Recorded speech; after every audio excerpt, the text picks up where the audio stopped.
Okay. While Selma's helping me set up to conquer my technical difficulties, I can already start.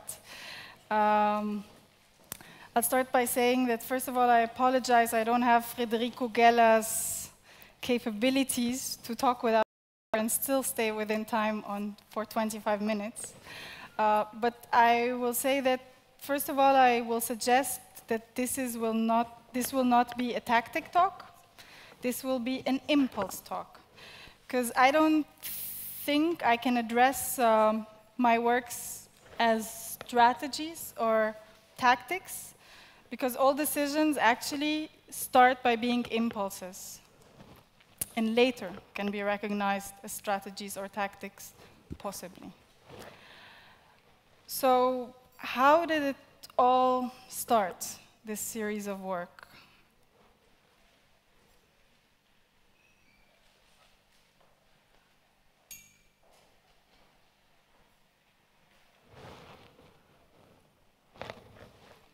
Is it obvious?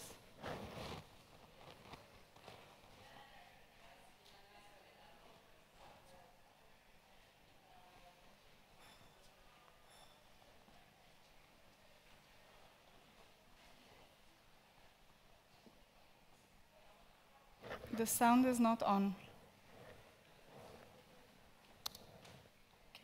Is it turned on the computer? Yes. It's turned on the computer. Okay. Super. Thanks.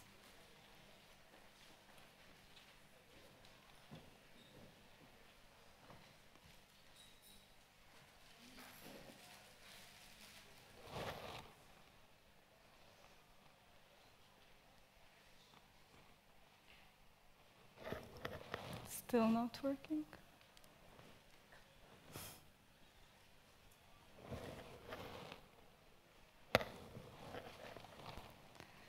Well, I'm sorry you will not be able to hear Ali's voice, unfortunately. It must be in the program. Because the sound makes sound, so maybe where do you play it from Acrobat? What is it? What kind of file? It's a PDF, it doesn't have sound. It does have sound. A PDF cannot have. Where do you play the sound from? It's an Acrobat, it's not a PDF. Okay. Because the sound was there, it was Acrobat.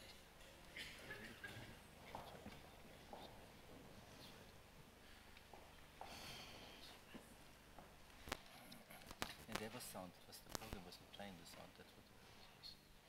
I don't know how to Acrobat functions. Maybe try it. So for the first time, you see Ali.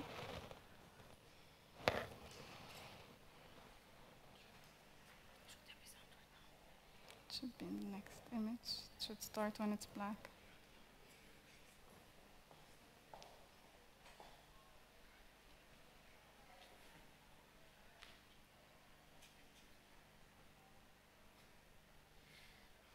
Does anybody know how Acrobat plays sound? It's not a PowerPoint, so I have no idea how Acrobat plays sound.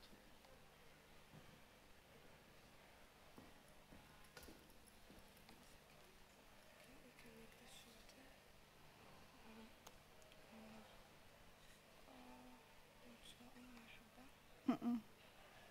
Yes, let's just continue. Yeah, okay. Let's continue. Yeah. Hol maar voet. Okay. I apologize, we will not hear Ali's voice and we start over. Okay, so just you'll be reading a few lines from Ali's testimony. But Ali Subhi was a friend and an actor I collaborated on often, and he was arrested from Tahrir Square on the 9th of March 2011, 3 months after the alleged fall of the Mubarak regime. One day later, after he went missing, his friends and family saw him on the news on television and discovered about his arrest.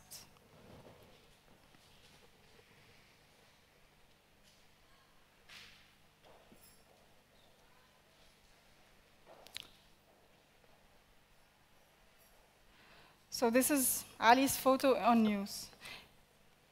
Even though he was just a passerby that day in Tahrir Square, the news portrayed him as a thug, violently breaking law and order. Although Ali does have political opinions that could get him arrested, that day he was just passing by, very randomly. And because he was at the wrong moment, at the wrong place, he got arrested.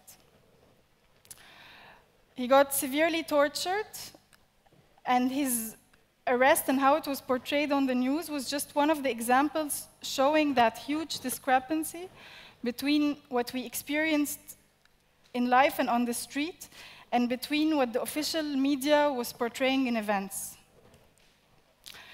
This official media was seen by the majority of the Egyptian population, which is about 83 million people. And what they have been doing previously and are still doing it is reframing most of what you call the truth to the benefit of that regime. So creating not even only, like, it wasn't even a sheer exaggeration or just a diminishing of events, but the showing of something as something else completely, as almost the opposite of what we at least felt we experienced. After Ali came out, he posted a note on Facebook with all the details of his arrest, tortured, and what had happened within those different military posts and headquarters he'd been in and military prison. As a theater maker, I had been deeply shaken by most of what was happening from the beginning of those 18 days in January 2011, and in the following month, in this continuation of the revolution. And being someone who, as I said, mainly starts working from impulse, I felt at this point it was wrong for me to work or to do theater. I felt that at this moment, I was questioning my whole role and doubting my usefulness.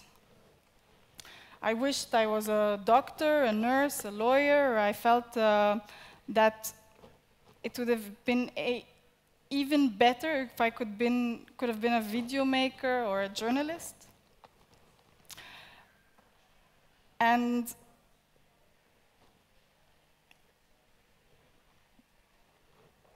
so it was really difficult moment. When I read Ali's testimony, I suddenly felt this urgency and to tell his story, because at this time it was not aired on television or in any private or official media because of severe military censorship. It was only available as a Facebook note on the internet that was spreading within, I would say, larger circles, but circles that were not exceeding maximum a few thousands. When I say at the time, it was a moment from January 2011 until that day in March, where until then 11 people had been killed, around 9,000 had been injured, and around 13,000 had been in military trials.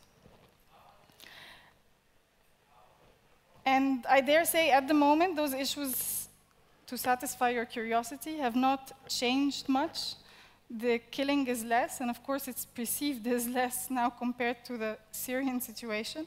But all the other issues are still quite valid, especially the military trials. It's clear that military violence at that point was a taboo, and it was not a possibility to speak about it in whatever manner, open or publicly. And this made us even more have the feeling that the media was deforming our reality. We were witnessing this rewriting of history to suit the regime's needs, to uphold this image that the military council was this guardian angel of the revolution who stood by the people to end the dictatorship, all to ensure that the people remained grateful and quiet. So the question arose for me of okay, this is what I do, I'm a theater maker. How can I create from within, not wait for that distance and that wisdom? How can I create without waiting for money? How can I react fast in an updatable pace to occurring events? So started this idea to create the series of No Time for Art. The combining of testimonies helped me to travel in time and to compare before and after the fall of Mubarak through individuals' eyes. I resolved to intercutting of testimonies to become one, seeing the resistance of the majority to engage in any action or discourse criticizing the military, and because they also just wanted to believe in their victory and that all is going to be peaceful and beautiful at this point. So the show and also the later parts start with original footage that gives the official news version, together with the actors that are a combination between the testimony tellers and performers. The audience puts this puzzle together. This arte povera aesthetics came from the fact that anyways I wanted the testimony to have full focus and be center stage. And it was important to be able to perform at any time and anywhere without any complicated technical needs. But the question that kept striking me was, why theater and not just video at this point? My first response was because it's what I can do. It also, and the way I perceive things or I feel I can work with them, but it also, I think, still is a medium that creates the most direct and somehow moment-specific, like genuine relationship. Theater was still the medium that benefits the most from this crude and very direct link, whether they are on the stage, the testimony owners, or performers saying their testimony.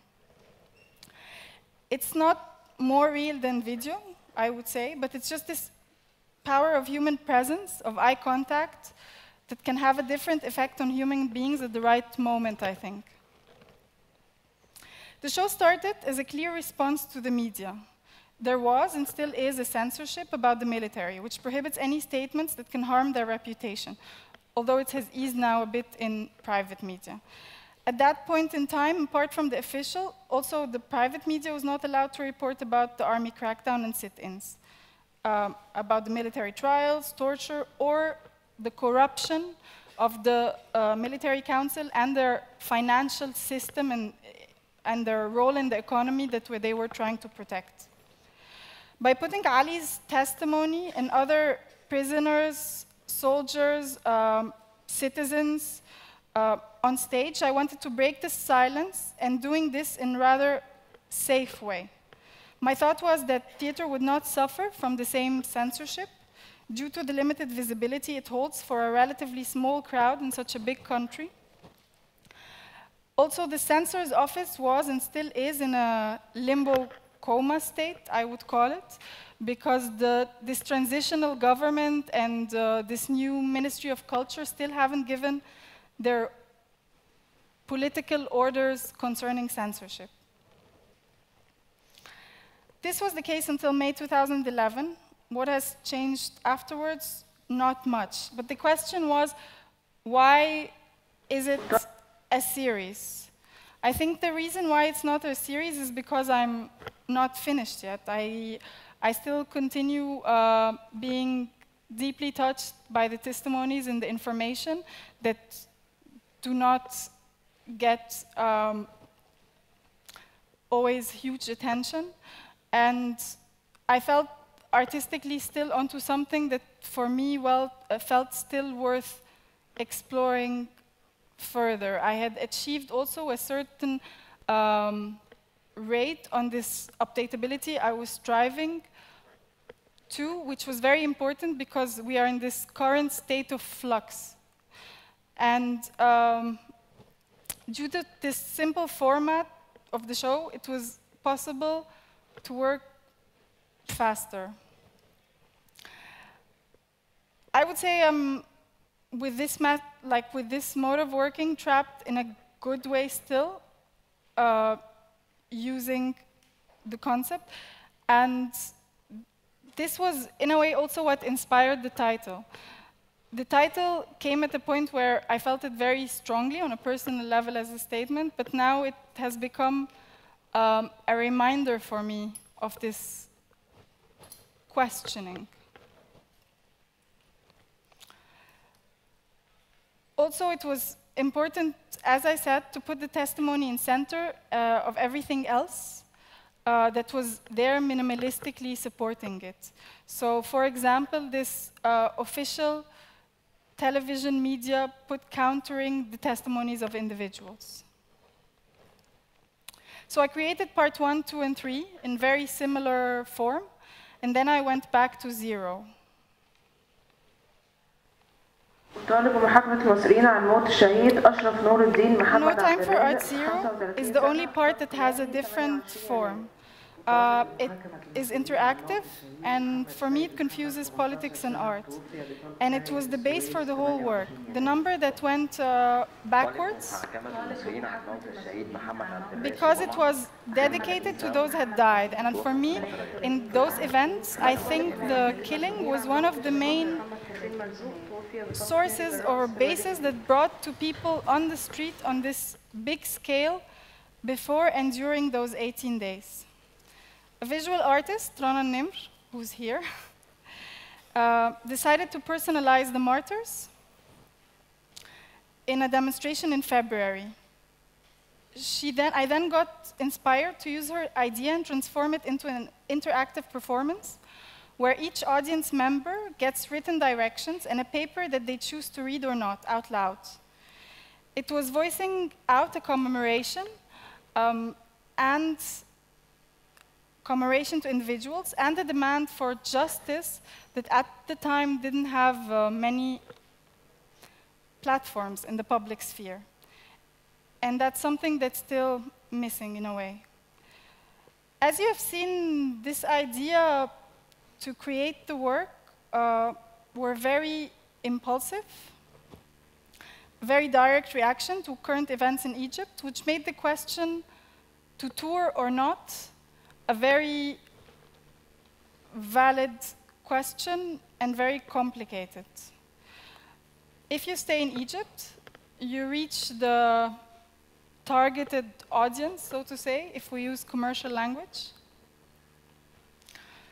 But what could we get out of touring? On a personal level, yes, it could be the 5 minutes of fame within this very fashionable trend of revolutionary art import in Europe.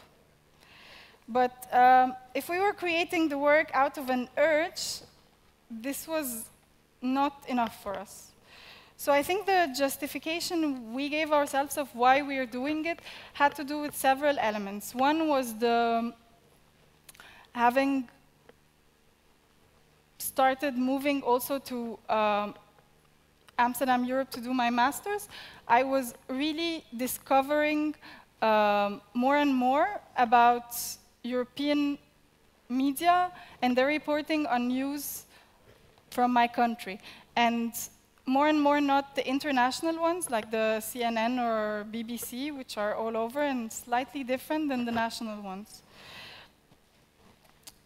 So I thought it was interesting that it took them a very long time to say the words military junta, for example, not just this transitional government in relation to Egypt. So from that sense, it didn't make sense for audiences to hear a different version.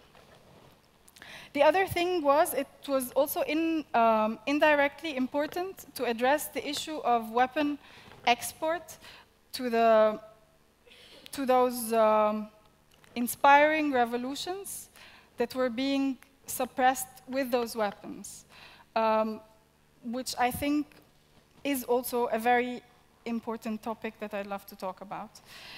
But also, the third reason had to do with financially creating a system which we were satisfied with.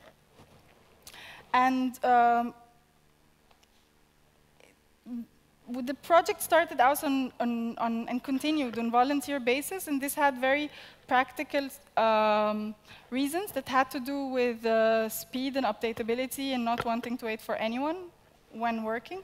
But also it had to do with the political reasons that I think you can imagine concerning state or different funding organizations. So to show the work in Egypt and still support our sources, whether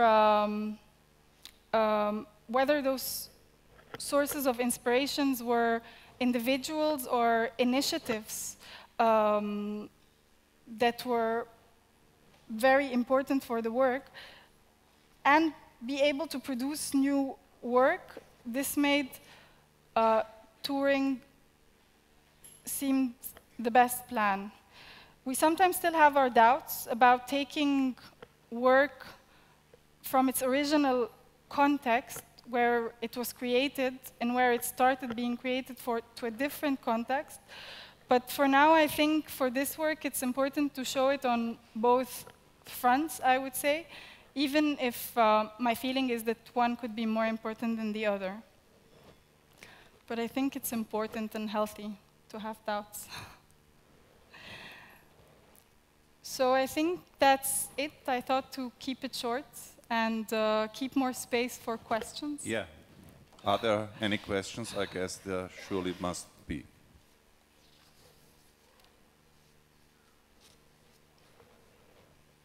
Yeah?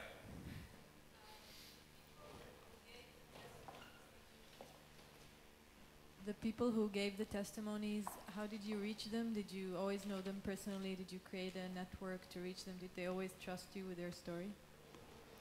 There are two different levels. There are the people who we know personally. There are also people who, when seeing one part of the work, approached us or gave us contacts to other people who were not able to voice out things they wanted to express themselves publicly. For example, I mean, this was also the game with this medium. For example, people who were soldiers in the army, who wanted to talk about the army, could sometimes appear as anonymous in a newspaper, but the other thing that made me personally feel flattered and kind of not lose belief in the work is when people who felt this was the right platform for them to voice out what they needed to say and still keep their safety and identity. So some people I knew, some people I didn't. Sometimes I also really relied on secondary sources from human rights or legal rights organizations, as the letters, for example. The letters are completely based on their database, and that's why the different events have also different amounts of details that I kept as they are from those databases, as an example. But I think in one part, concerning minors in prison, I even worked from really a secondary source and even worked more incorporating the testimonies that were already on videos, because it felt for me inappropriate to really go further with those minors who had gone through those experiences. Another question?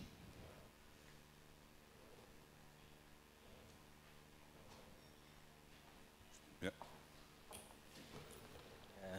We already talked once about it, but I found it interesting that some of artists or activists in Cairo or in Tunisia or wherever were using the term of exploitation of the revolution. You kind of touched it when you said maybe be in this interest in revolution in Europe and so on. But I always wondered. I kind of understand it.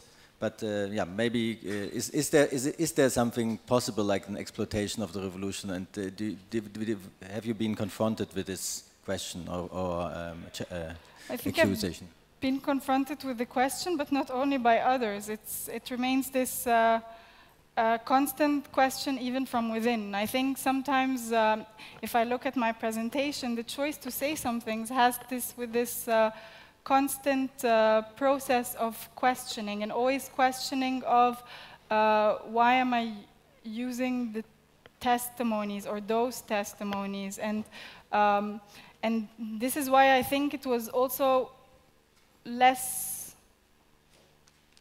satisfying for me, not only on the artistic level, but also on different levels, to have to use formats which other people are using that are very similar, for example, to certain types of verbatim theater or the vagina monologues, or, I mean, these are formats that are, or pure storytelling that a lot of people are using, but somehow I felt the need to combine and intercut to also show why I'm saying it. It's not only I don't know if this point is clear, that it's not only I'm putting it on as it is, but also there is a reason to feel the urgency to have those voices heard also in relation to each other. This was very important for me. And I think this question is less obvious when you show your work in the context. If I'm showing in Egypt or in Cairo, it's a very different question, even for me on the inner level, which I talked about a bit at the end, than if I take it to a different context. And there was this reason of I have to have a reason for myself, because it cannot be that it's just any artwork that I'm just pushing around somehow. So there are 2 minutes for one last question. Yeah? I have a question concerning the prize you have been given in Germany. You've been given a prize, I think, of Willy Brandt Stiftung, yes. Or yes, and can you and you said yourself that you got this prize because you are now what the West wants to see in Egypt. So you are the emancipated, talented young woman. And could you say more about this relation and the perception of the West upon Egypt after the revolution? Okay, so it's not. So the question is not again going back to own political sensitivities of why I took the prize. It's only about how I'm seen. No, Joanna?